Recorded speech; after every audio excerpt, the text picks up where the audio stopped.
दोस्तों बात करने वाला हूँ नोटिफिकेशन नंबर 16/2020 के बारे में, जो कि 23 मार्च को इशू हुआ है। यहाँ पे गवर्नमेंट ने CGST रूल के अंदर थर्ड अमेंडमेंट कर दी है। इसकी हम बात करते हैं पॉइंट नंबर 7 में। यहाँ पे गवर्नमेंट कह रही है कि रूल 86 के अंदर सब रूल 4 के बाद एक नया सब रूल इंसर्ट किया जा रहा है, जिसे सब रूल 4A कहा जा रहा है। जहाँ पे गवर्नमेंट कह रही है एक रजिस्टर्ड पर्सन रिफंड क्लेम कर सकता है कोई भी अमाउंट जो उसने टैक्स का पे किया है रॉन्गली, या फिर एक्सेस टैक्स पे कर दिया है। ठीक है, जो उसके इलेक्ट्रॉनिक क्रेडिट लीजर से डेबिट हो गया है, उसका इस तरह का अमाउंट एडमिशेबल हो जाएगा अगर वो रिफंड क्लेम करता है तो, और वो दोबारा से रिक्रेडिट कर दिया जाएगा प्रॉपर ऑफिसर के द्वारा PMT 03 के अंदर ऑर्डर को इशू करके। दैट मीन्स दोस्तों, अगर आपने गलत तरीके से या गलत आपने टैक्स को जमा कर दिया, रॉन्गली आपने टैक्स को जमा कर दिया या एक्सेस टैक्स जमा कर दिया ITC का यूज़ करके, इनपुट टैक्स क्रेडिट का यूज़ करके, आपके क्रेडिट लेजर से वो डेबिट हो गया है, ठीक है, तो उस केस में आप रिफंड को क्लेम कर सकते हैं। यहाँ पे प्रॉपर ऑफिसर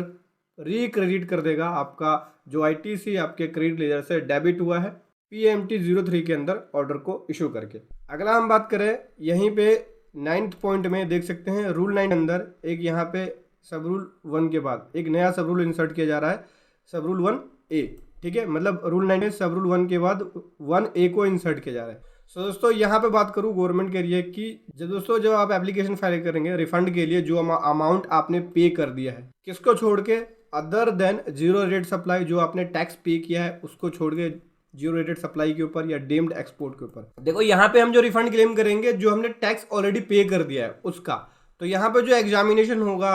जो आपने टैक्स पे कर दिया है ऑलरेडी उसका, उस टैक्स को छोड़ के जो आपने जीरो रेट सप्लाई के ऊपर पे किया है या डीम्ड एक्सपोर्ट पे, प्रॉपर ऑफिसर के द्वारा सेटिस्फाइड होने के बाद सेक्शन 54 के अंदर सबसेक्शन 5 के तहत आपका जो आपने रिफंड क्लेम किया वो एडमिशेबल है, आपका रिफंड ये सही है, तो उस केस में वो ऑर्डर इशू कर देगा RFD 06 और आपका जो रिफंडेड अमाउंट होता है वो रिफंड हो जाएगा जो आपने कैश में पे किया है। पहले हमने बात करी थी क्रेडिट लेयर से, अब हम बात कर रहे हैं कैश से, लेकिन किस अनुपात में होगा, यहाँ पे अनुपात बता दिया कि जितना अमाउंट आपका डेबिट हुआ है कैश लेजर से,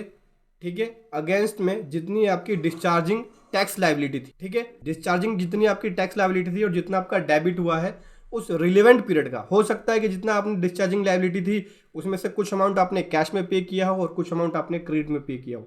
ठीक है दोस्तों, और रिमेनिंग अमाउंट जो होगा आपका क्रेडिट लेजर का, जो क्रेडिट लेजर से आपका डिडक्ट हुआ है एक्सेस या रॉन्ग, तो वो आपका उसको भी दोस्तों यहाँ पे PMT 03 का यूज करके इस तरह के अमाउंट को रिक्रेडिट कर दिया जाएगा आपके ITC लेजर के अंदर। दोस्तों इसको और इजी तरीके से समझते हैं। मान लीजिए सपोज दैट आप 3B फाइल कर रहे हैं किसी मंथ की, ठीक है, उस महीने में आपको 3B के अंदर जो आपका टैक्स बनना था वो बनना था 100 रुपये, ठीक है, लेकिन आपने गलती से उस 100 रुपये की जगह पे टैक्स दिखा दिया 1000 रुपये, ठीक है, इसमें 900 रुपये का आपने एक्स्ट्रा टैक्स जमा करा दिया, ठीक है। अब यहाँ पे दो तरीका बनता है, या तो आप जो बचा हुआ टैक्स है जो आपने एक्स्ट्रा जमा कराया है अगले महीने की 3B में एडजस्ट कर लो, या उससे आने वाले अगले महीने की 3B में एडजस्ट कर लो, या फिर जो आपने एक्स्ट्रा अमाउंट जमा करा दिया, जो एक्सेस टैक्स पे कर दिया है, इसका आप रिफंड क्लेम कर लो। तो जब आप रिफंड क्लेम करेंगे तो यहाँ पे ये देखा जाएगा कितना अमाउंट आपका कैश लेजर से डेबिट हुआ है और कितना अमाउंट आपका क्रेडिट लेजर से डेबिट हुआ है। मान लीजिए इसमें सपोज दैट आपने 400 रुपये कैश लेजर से डेबिट किया है और 500 रुपये क्रेडिट लेजर से डेबिट किया है, ठीक है, तो यहाँ पे ये देखा जाएगा कितना अमाउंट आपके कैश लेजर से डेबिट हुआ और कितना अमाउंट आपका क्रेडिट लेजर से डेबिट हुआ, उसके अगेंस्ट में कितनी डिस्चार्जिंग लायबिलिटी थी, उसी के हिसाब से अगर कैश में डेबिट हुआ है तो RFD 06 इशू करके आपका पैसा रिफंड कर दिया जाएगा। क्रेडिट लेजर से यूज आपने पे किया है तो के लिए PMT 03 इशू करके आपके क्रेडिट लेजर में दोबारा से रिक्रेडिट कर दिया जाएगा। इसके लिए आप सर्कुलर भी पढ़ सकते हैं, गवर्नमेंट ने सर्कुलर भी इशू किया है, सर्कुलर नंबर 135 को पढ़ सकते हैं, यहाँ पे कुछ क्लेरिफिकेशन दिया रिफंड से रिलेटेड इशू के बारे में। और दोस्तों अगर आप इस सर्कुलर को डाउनलोड करना चाहते हैं या फिर नोटिफिकेशन को जो मैंने अभी बताया नोटिफिकेशन नंबर 16, तो उसको भी वीडियो के डिस्क्रिप्शन में उसका लिंक मिल जाएगा, वहां से आप डाउनलोड कर सकते हैं। सो दोस्तों 4 पॉइंट में यहाँ पे गवर्नमेंट मैनर के बारे में बता रही है। रिफंड जो है टैक्स पे कर दिया है आपने ऑलरेडी, जो टैक्स पे कर दिया है जीरो रेट सप्लाई को छोड़ के अलावा की सप्लाई पे जो आपने ऑलरेडी टैक्स पे कर दिया उसका जो रिफंड क्लेम करेंगे उसका मैनर क्या होगा। देखो दोस्तों यहाँ पे गवर्नमेंट कह रही है कि सर्कुलर नंबर 125 के अंदर पैरा 3 में हमने कैटेगराइज किया था कि कैसे कैसे आपको कौन कौन चीज़ों का रिफंड क्लेम कर सकते हैं, तो ये पूरी लिस्ट है, इसका आप रिफंड क्लेम कर सकते हैं। इस केस के अंदर जो हमने टैक्स ऑलरेडी पे कर दिया है, एक्सेस टैक्स पे कर दिया या रॉन्गली टैक्स पे कर दिया है, तो उस केस में हम रिफंड ये वाला क्लेम करेंगे, देख सकते हैं, refund of access payment of tax,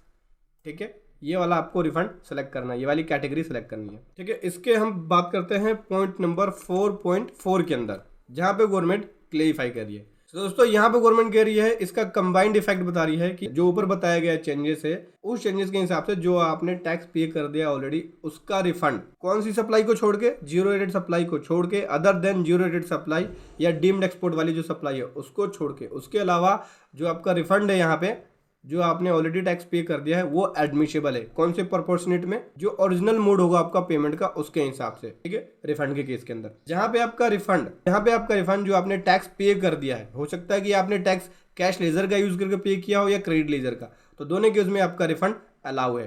ठीक है, जो कैश लेजर या क्रेडिट लेजर का जो अमाउंट होगा वो कैसे कैलकुलेट किया जाएगा, जितना आपका अमाउंट कैश लेजर या क्रेडिट लेजर से डेबिट हुआ है और जितना आपकी टोटल टैक्स डिस्चार्जिंग की जो लायबिलिटी थी उस रिलेवेंट पीरियड के अगेंस्ट, उसके हिसाब से। तो उस केस में प्रॉपर ऑफिसर के द्वारा RFD 06 इशू कर दिया जाएगा, जितना अमाउंट आपने कैश लेजर से पे किया है। ठीक है, और PMT 03 इशू कर दिया जाएगा, जितना अमाउंट आपने क्रेडिट लेजर से पे किया है रिक्रेडिट करने के लिए आपके ITC लेजर के अंदर। इसका मतलब समझ गए कि अगर आपने एक्सेस टैक्स पे कर दिया या रॉन्गली टैक्स पे कर दिया है तो उसका आप रिफंड क्लेम कर सकते हैं। यहाँ पे आपको रिफंड एप्लीकेशन फाइल करनी होगी, ये वाली refund of access payment of tax, चाहे कैश लेजर का यूज करके किया हुआ आपने या ITC का, दोनों ही केस में आपका यहाँ पे अमाउंट रिफंड हो जाएगा। तो ये था एक अपडेट जो मैं आपके सामने लेकर आया। वीडियो कैसी लगी जरूर बताएं। Thank you so much. जय हिंद, वंदे मातरम।